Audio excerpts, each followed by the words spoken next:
Belakangan ini, pemerintah lagi ngejalanin sebuah program yang gede banget. Digitalisasi sekolah di seluruh pelosok Indonesia.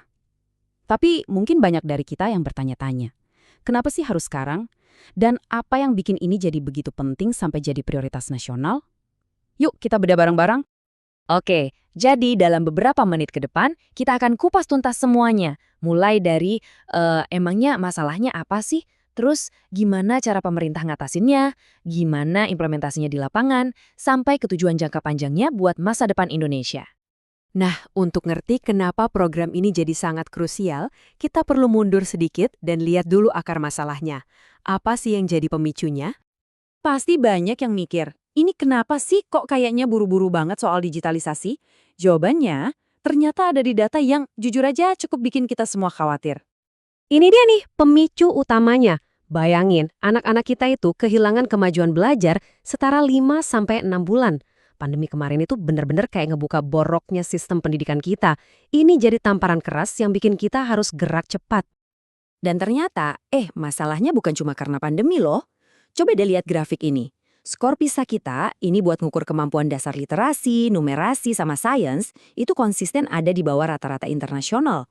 Ini udah jadi alarm keras kalau kita butuh perubahan besar-besaran, bukan cuma perbaikan kecil-kecilan. Oke, ngelihat krisis yang separah itu, pemerintah tentunya nggak tinggal diem dong. Mereka langsung bergerak dengan sebuah program nasional yang, wah, ambisius banget. Nah, yang perlu digarisbawahi, ini bukan sekedar program bagi-bagi laptop atau tablet ya. Ini adalah sebuah gerakan nasional yang landasan hukumnya kuat banget, langsung dari instruksi presiden atau impres. Tujuannya itu jelas, mau merombak total cara kita belajar dan mengajar di seluruh Indonesia.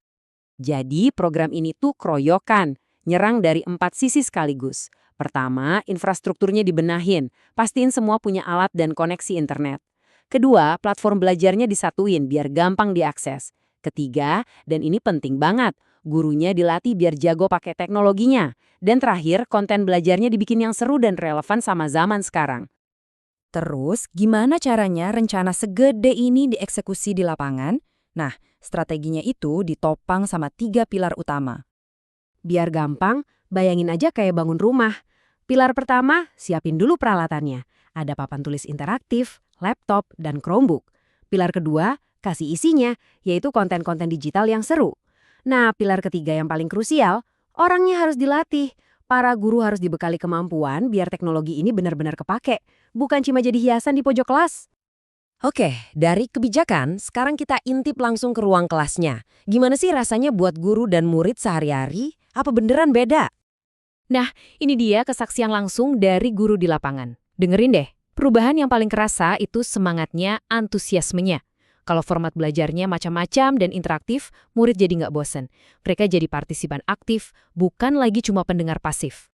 Nah, ini dia nih contoh konkretnya. Belajar itu nggak lagi cuma dengerin guru ceramah. Bayangin, soal matematika bisa langsung dikerjain di papan tulis pintar, eksperimen sains bisa disimulasiin tanpa harus ke lab beneran, bahkan bisa bikin proyek seni pakai AI.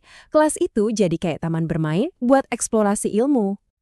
Oke, ini keren. Tapi pasti ada yang nanya, ini paling cuma buat sekolah-sekolah di kota besar aja kan? Nah, pemerintah udah antisipasi pertanyaan ini, dan jawabannya tegas, tidak. Lihat deh perbandingan ini keren banget. Pemerintah itu nggak cuma ngirim satu paket seragam buat semua sekolah. Pendekatannya itu disesuaikan banget sama kebutuhan. Sekolah di kota mungkin dapatnya internet fiber optik. Tapi sekolah di daerah 3T yang bahkan belum ada listrik, mereka bakal dapat panel surya. Yang susah sinyal dikasih internet satelit. Ini bukti nyata komitmen buat pemerataan, biar nggak ada satupun yang ketinggalan.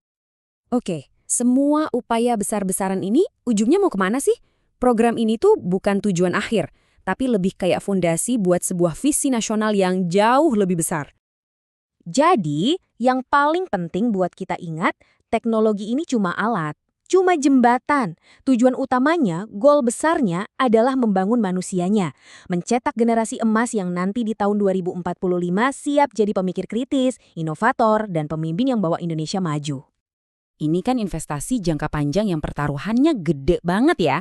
Jadi pertanyaannya sekarang bukan lagi perlu nggak sih teknologi, tapi lebih ke gimana caranya kita bareng-bareng mastiin teknologi ini beneran jadi jembatan emas buat generasi penerus kita dan bukan malah jadi jurang pemisah baru.